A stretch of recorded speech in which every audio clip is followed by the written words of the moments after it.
ဟိုဘက်ကနိုင်ငံအဟောင်းဆိုတော့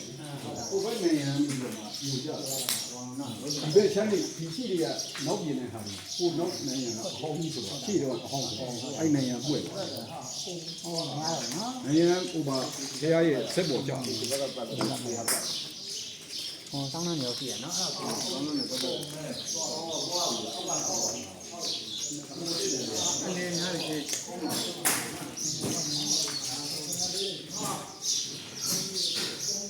နောက်ကနိုင်ငံပွင့်နောက်ကနိုင်ငံအဟောင်းဆိုတော့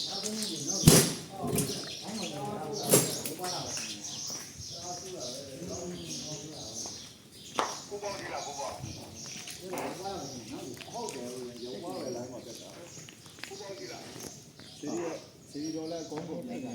ဘက်လည်းတောင်းမရဘူးဓမ္မကြီးတော့ဓမ္မကြီးဘာမှလည်းဘာမှ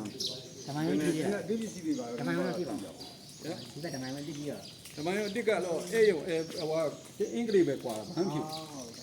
အဲ့တန်နဲ့အင်္ဂလိပ်ကွာပဲရှိဗိမ္မာန်ရလို့ဇန်နဲ့ဟွာတွေကအာယုံငံတွေကတော့မရ